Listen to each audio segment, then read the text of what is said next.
Hey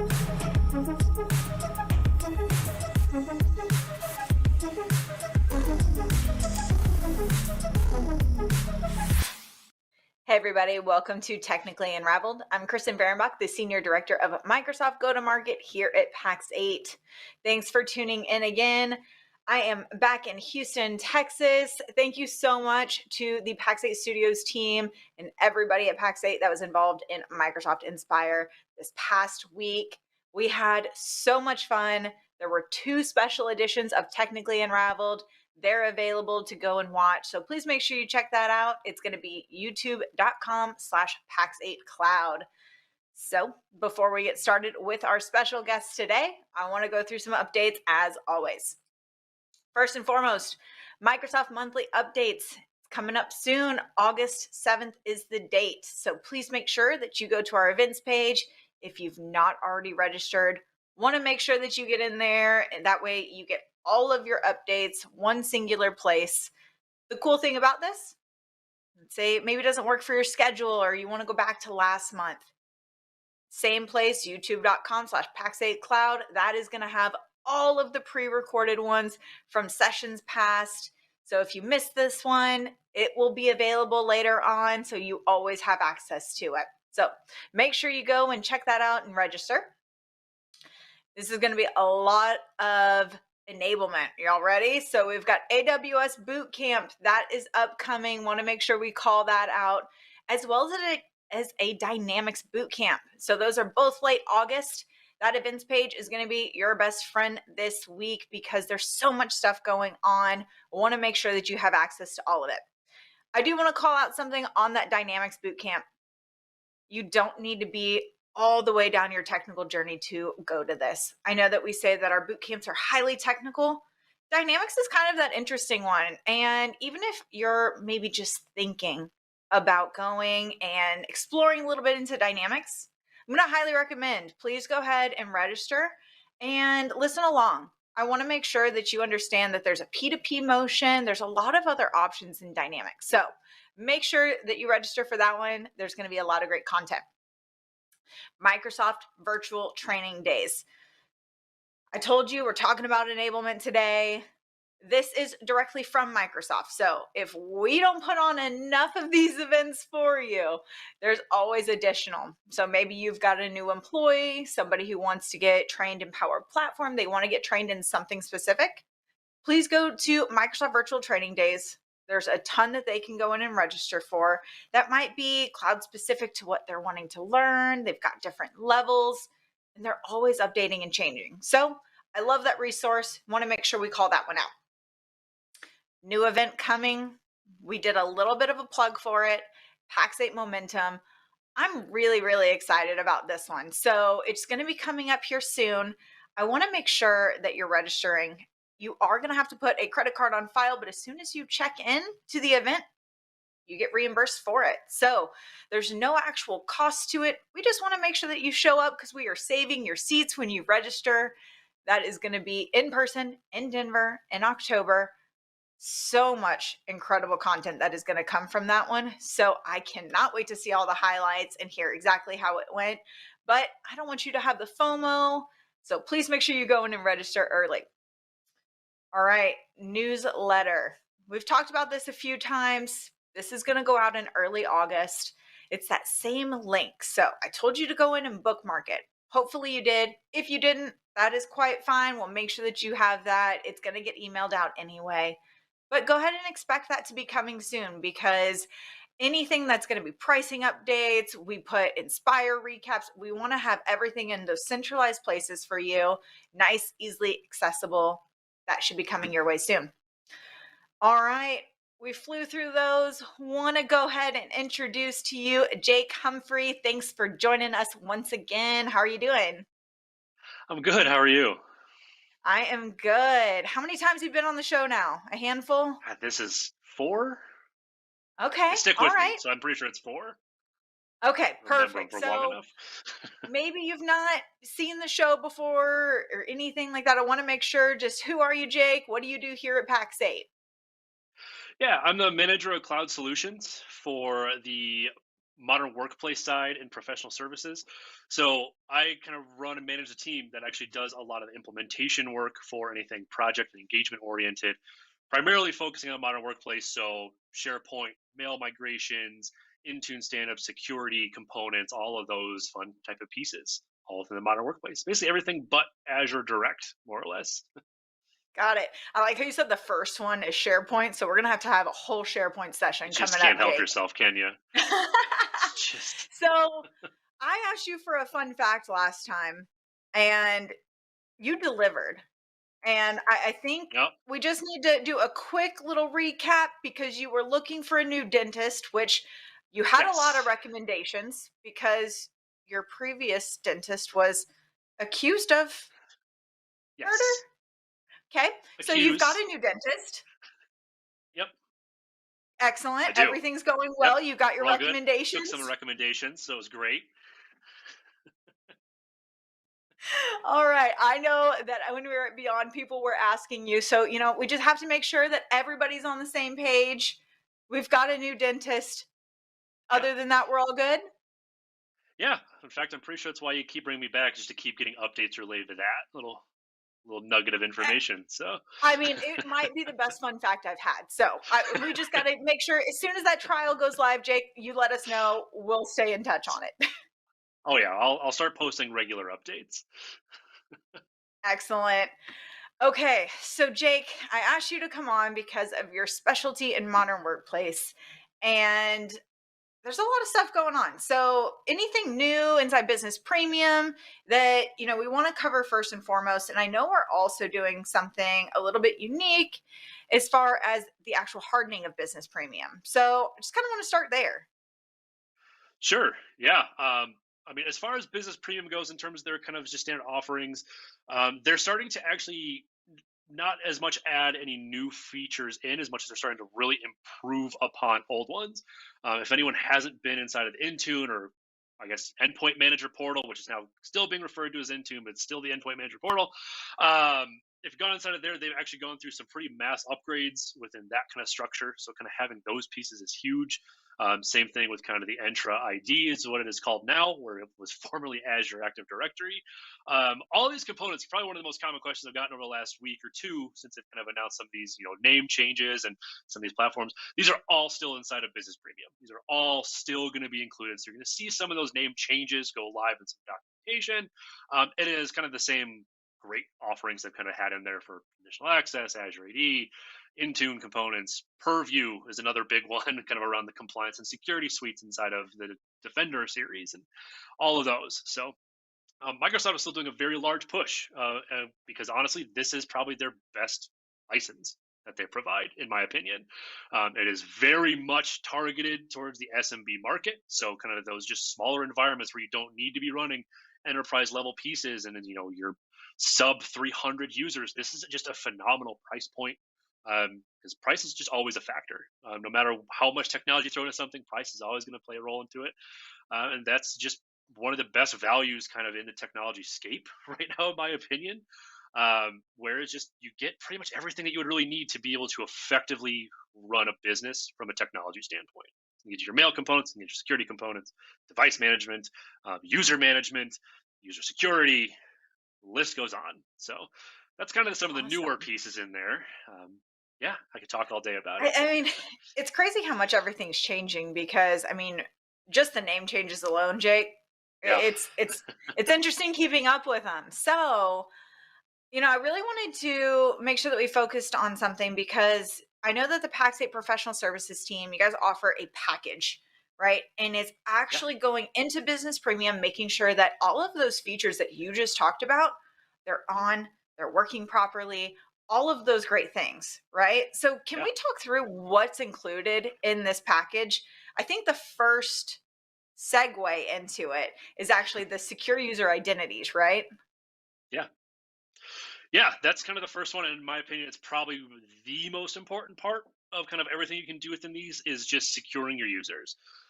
Everyone kind of knows that the biggest hole into anything is going to be your users, whether it's on a malicious context or not. That's going to be kind of your biggest entry point into within any structure. So some of the very big components that we've kind of put together inside of this bundle that we've started offering is some conditional access pieces around enforcing a phishing resistant MFA, where that is not so much going to be your cool, just send me the text, give me the call, do whatever. It's going to be, that phishing resistant identity of, using hello for business type of prompts. We're going to be using FIDO2 tokens, which is my personal preferred method of giving someone a hardware key and just letting them plug it in. You don't have to type anything in. You don't have to do any of that. You can just have a little thing on your keychain. Ask Dom Kirby. He's got like 8 of them on his keychain. And they can also do certificate based, which is just something that's just pushed out from the organization. That's definitely a little bit more inside the mature capacity, but definitely one of the more effective ones because users don't have to do anything. You just say, cool, this machine's authorized, we're good to go type of stuff. So that MFA component inside of conditional access, along with, passwordless authentication, all of those kind of factors fall really inside of passwordless as well. So And then the wait last one one, second, oh yeah, because you go through a lot of these. Now you talk sure, about MFA. There's different kinds of MFA, and I think that that's right. important, right? Like one if MFA just doesn't equal on and we're good. So there's different kinds, and you're saying that we need a fish resistant one. So different. Yeah. Yes. Okay.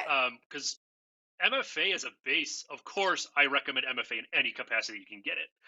But there are some that are not as safe as others. So SMS is a great example where if something happens with, SIM cloning is a big threat with, a lot of executives where someone can effectively have, in the middle style of access to an executive's phone. An executive goes to say, hey, I'm going to start doing this prompt to get my MFA code, that can be intercepted. Not super easy. Or if I just steal your phone from you and say, cool, here's what I want to do. I know Kristen's password. I know it's 1111 to get into her phone. I have And her I leave email my address. I phone have her everywhere. password.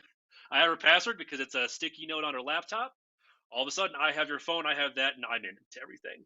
Those type of things. So, what I might not know is, cool. I know that I need to steal Kristen's keys and use this one specific code, and all of these other type of pieces. That's what makes it a little bit more resistant. The phishing component is obviously a little bit more related to phishing attacks through email and try to get someone's actual information from them. I send you an email that says, hey, this is Microsoft. Here's, we need you to enter in this code, or kind of however we want to form out this attack. It's not going to be useful if it's all hardware token based. If you know you need to put in a USB drive, cool, you're going to know that if I send you an email asking for a code, it's not real. So that's what makes it a little bit more phishing resistant. Obviously, a very oversimplified way to explain it, but No, that's that's what it is. perfect. I just wanted to make sure we were covering that because I Yeah, mean, a lot of people just think, hey, MFA's on, I'm good, right? yeah, yeah, for sure. That's definitely a great place to start, is what I recommend to people. But it's not the greatest place to finish. So, yeah. Okay, perfect. So, does that cover secure user identities holistically? Um, Holistically, yeah, there is kind of one other component of geofencing to kind of just isolate down into one specific area to say, hey, we only do operations in the United States. Let's make sure that our sign-ins to our tenant are only coming in from the United States. We can also kind of just fuzz out relays and those type of things as well. Just make sure that everything is going to be a legitimate piece. And just one additional layer to kind of have in there, but that's very much related to your business objectives and kind of Okay. just where you operate. So yeah, Excellent. Excellent. So, I know the next one is securing our corporate Windows devices. yeah, Tell me a little bit about what that actually means and what your team would actually do in that landscape. sure. Yeah, this is where Intune comes into play. So this is where we will actually kind of help set up a very base policy set, very base application deployment, do an initial configuration of autopilot, and kind of say, hey, here's just your standard, be ready to go. This is a good day one piece that it's like, hey, you don't have to go in, you don't have to click around, you don't have to go into an Intune menu and be like, cool. I think last I checked, there was almost 240,000 different settings inside of Intune. You don't have to figure out what all those are. How many? You go through I think it's up to 240,000 was the last one I saw. It actually may Okay. have eclipsed that because they've brought in some Wow. older legacy ones, but it's a lot if you don't really know the platform. So this is where we Sure. overly simplify and say, hey, this is where you start. This is where you can kind of start learning Intune. Here's some base policies so you know where to begin. And it also just kind of gives that initial, crash course almost of, hey, where do I grow out from here? What can Intune do for me? Just give you some good examples while also bringing in some initial levels of security with all that as well. Excellent. So, something a lot of businesses are doing, especially with the work from home, is BYOD. and they're Yeah. saying, hey, you know what, here's your allowance, please go buy your device. And then what happens? Because what's personal, what's not, like that's a little bit tricky, Jake. So how do we Yeah. actually help in that setting? Yeah. That's one of the next bigger areas and it's actually one of my favorite conversation pieces to have with people as well is how are we going to start managing BYOD? Most commonly, when you refer to BYOD, you're going to be talking about Android, iPhone, iPad, some tablet of some variety. But it will cover laptops as well. And it's like a very important thing to remember. Um, but I always kind of love having this conversation with people, especially with people who've been in the field for a long time, because it used to be cool. BYOD is not a thing. You can't have your stuff on your stuff. That just doesn't work anymore. That doesn't work within the current landscape that we're in. I don't know what I would do if I didn't receive mail on my phone. It would just make me sweat nonstop, wondering what's going on at all times if I wasn't available at Teams, even on my days off. So those type of situations. But at the same time, I also understand that my company data that I have there needs to be managed. It needs to be protected because who knows? You're not, as an organization, protecting my device. So that's where we actually kind of come in and say, cool, we're going to set up some specific protection policies based around Teams, OneDrive, Outlook, SharePoint, all of those type of things to say, hey, you can have this on your device, but we need to make sure that the data that is housed inside those applications is protected. So if something happens, if I, am Kristen and my device is again lost, stolen, whatever is happens on a weekly basis, is the type of thing she can report it all back and say, "Hey, my device was stolen. I lost it. I don't know what happened with it," and it just be I remotely left it wiped in the of just seat that back data. pocket on the plane. Exactly, the classic Fehrenbach move. So, Yep. um, we can make sure that that corporate data gets removed at its next check-in. So if it's online, cool, that's going to get wiped out. The nice thing there is that's almost, I hate using this term, but I'm going to use it, sandboxed, where we can say, hey, Kristen got her phone back, and her device is not going to be fully wiped. She's just going to have to put her Outlook profile back onto it. She's going to sign back into Teams. Grand scheme of things, it's not that bad. It's kind of what it used to be of, hey, Kristen's device went missing. Cool, we got to wipe the whole thing. And best of luck to her on, hoping nothing important was in there before. So having that That kind of gives me a little isolation in there is a anxiety. big Like piece. you not Yeah, having email on your phone makes you sweat. Like the thought of having to reset up and not knowing, yeah, I can't do that, Jake. yeah, bad. So that's why we also use kind of the Intune structure to help set up some of these application protection policies and say, hey, this is going to be the piece that we can just throw in and just say that we're going to make sure that that data inside those applications is fully protected without having to manage your device or lock you out of doing anything personally on your device, but also just ensuring that integrity. So, Got yeah. it. So the last portion here is secure collaboration. And Mhm. that one can mean a lot of different things because I mean, you're at home, Jake. I'm at home. How Yep. are we working together? I'm communicating with you through Teams, through Outlook. So, what does secure collaboration mean when you're going into business tenant hardening? Sure. Yeah, what you're really looking for is you're looking to protect from both external and internal threats, primarily in the form of bad attachments and links. Those are the two biggest things that kind of come in. It's not impossible for someone's account to have the big B word, get breached, and then all of a sudden start sending out links to people. We're like, oh, well, Kristen sent me this link. It's got to be safe, even though I know better than to click on links that Kristen sends me. Um, that can happen, and structures like safe links and for safe attachments for email and those type of things can help do kind of an intermediary scan of these items in real time, so we can make sure that our communications are flowing through safely and securely, but also it's not going to impact productivity. I think the longest delay that I have really thoroughly tested safe links with, of really trying to have a couple jumps inside of an HTTP address and just kind of go through and just test this thing out, the biggest delay I've ever seen was about 8 seconds. So grand scheme, that's 8 whole seconds. very, very strong. Eight whopping seconds that my fake business came to a screeching halt, of just waiting Oh, for that message to get no. delivered. So it can happen pretty safely, securely, and just make sure that any link that you might click is going to be scanned before you even receive it. Whether it's malicious or not, we know That's every awesome. link is going to come through in every message. I mean, here's the Yeah. thing is that trying to work from home and doing all of this, I'm like, hey, I'm working on this deck. Here's the link. Here's the, like, how many links does everybody send to one another? And before you know it, if it's coming from somebody that I Mhm. talk to on the regular and this isn't abnormal, how quick I'm just like, "Oh, great, go ahead. I feel Yep. this is normal. Let's do it." So having Yeah, that extra layer of protection, I can see where that would be super beneficial. yeah, absolutely. All right. So do we need ProServe to do all this? I mean, your team's amazing, and I love your team, and I give your team a lot of shout outs, Jake. But it's not only the professional services team that can do this. Partners Sure. could go in and use just this as a guideline, right?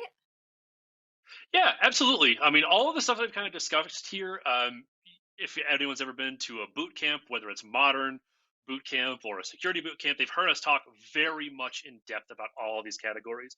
Overall, these are all extremely doable. These are not, we did not reinvent the wheel with any of this capacity.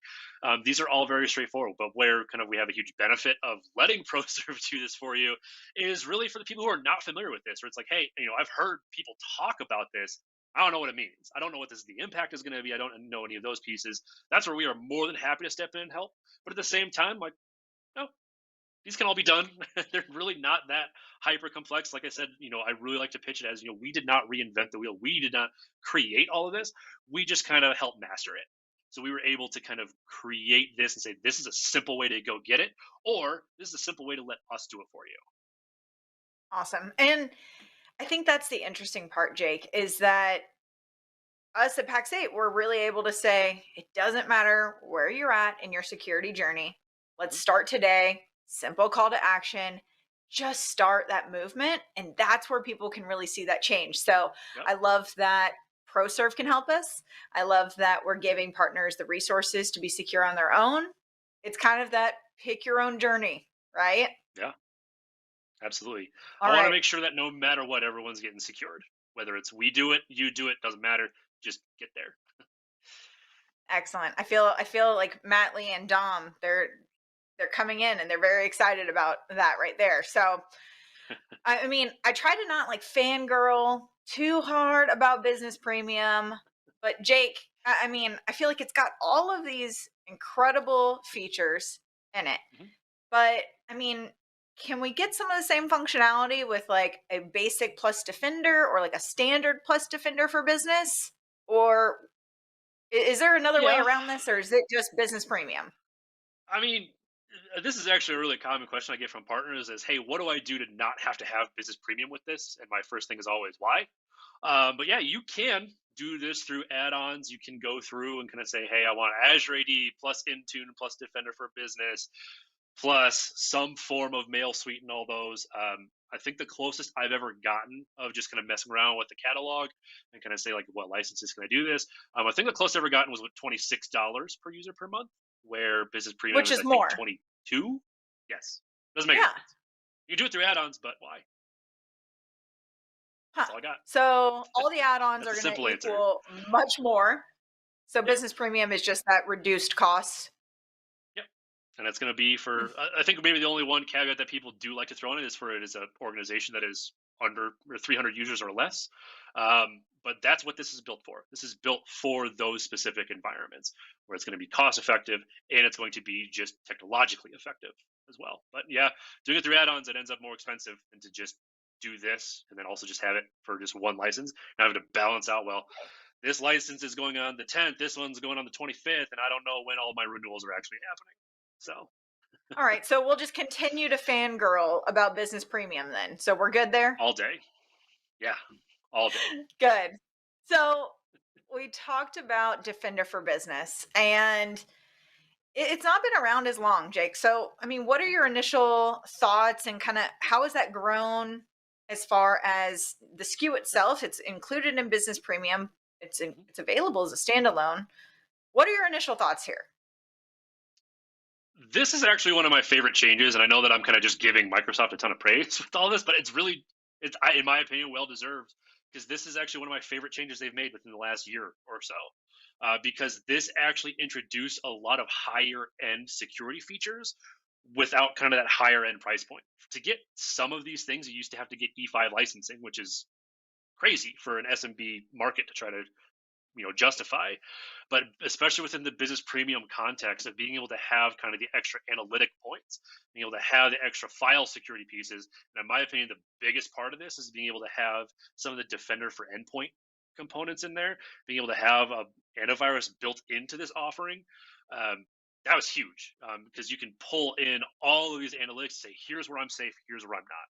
Here's what my users are doing on their workstations that I want to allow. Here's what I want to block out. Here's where Kristen is the biggest risk to the organization, and here's the things where she's okay. Those type of pieces I think are just huge. So I'm a really big fan of Defender for Business. I'm definitely more of a fan of having it be included inside of Business Premium. I think that's one of the biggest moves possible. But even as an add-on, it's definitely a really strong structure to be able to kind of get any good security program off the ground for sure. Excellent. Excellent. So this is kind of our step one, right? You said that you're not Mhm. reinventing the wheel. We've got these 4 areas. Let's go ahead and start that security method, right? Is Yeah. there a 2.0? Like how do we go a level deeper? What happens? Yeah. The first thing I always like to point out with this is yes, this is your starting point. This is not your ending point.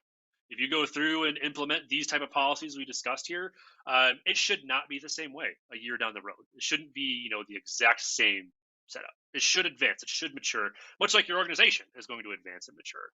So what you really kind of want to do is you want to take these concepts and then grow them out. But you also want to consider in your business objectives with that as well. You never want to lose sight of your actual business and kind of what you do as a business. Whether you're a partner helping a client do that, or you're a client directly, and figure like, hey, what do I do with this?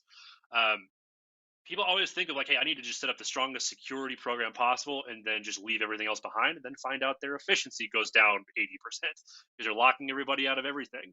But where this whole structure that we're kind of talking about, both these components that we're talking about and business premium, is they give you that really strong starting point, but also gives you good data collection. And what I mean by that, because I know data collection can be very scary sounding for a lot of people, this gives you those analytical points to say, cool, you set these up. This is where it is succeeding. This is where we're still having some stuff work themselves around some of these policies. Some of your users are going into these, additional sites, or hey, this policy is too restrictive. One of really common scenarios that's actually legitimate nowadays that I've actually helped people in the past is the cannabis industry. It's actually becoming very real. And there's a lot of these policies that will actually flag the company's own website as a malicious website because it does have flag drug content on them. And that's a type of change. You can go in and say, cool, this is how we can mature this. We can go in and say anything with this domain is still, good because it's ours. But we don't want to just necessarily allow all this content. So you can kind of fine tune those type of pieces. And you can use things inside of Purview as well, such as Secure Score is a really big topic right now. There's also the Compliance Manager is one of my favorite tools where you can say, hey, this is where I want to be. How do I get there? What are some Microsoft recommendations? I'm inside the HIPAA compliances. How do I target towards HIPAA? Hey, I want to maybe start aligning with CIS controls. It can actually give you IG1, IG2, and kind of start working towards those ones. By the way, all of these policies that we've talked about today are part of the IG1 CIS control group. So we did kind of keep all that in mind as well. So So wait, working tell me within what a that CIS means. guideline is You great. can't just throw out an acronym. Hold on. Got to Sure. go back. Yeah, I can. This is IT. I can do that all day long. I mean, that's what I feel like we do here. So it's all based in the CIS controls, right? Yes. So tell me what that means. So it's going to be the Center for Internet Security.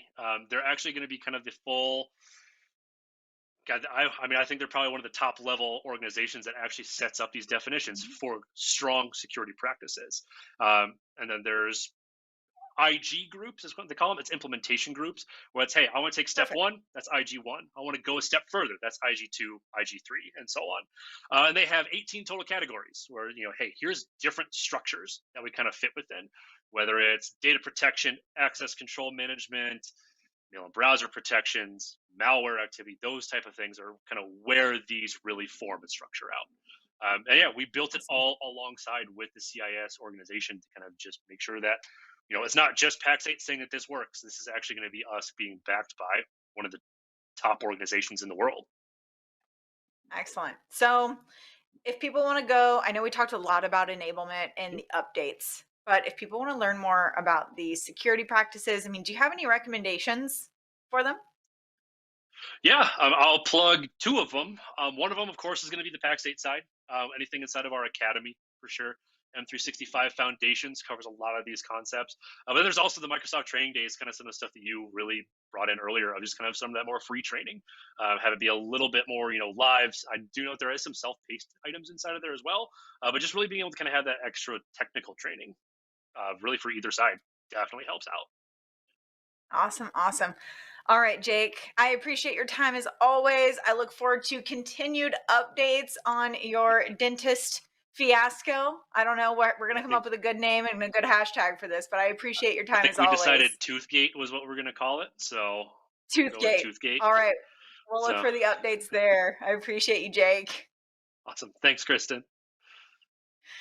All right, everybody. Thank you so much for tuning in to Technically Unraveled. Please make sure that you like, share, subscribe.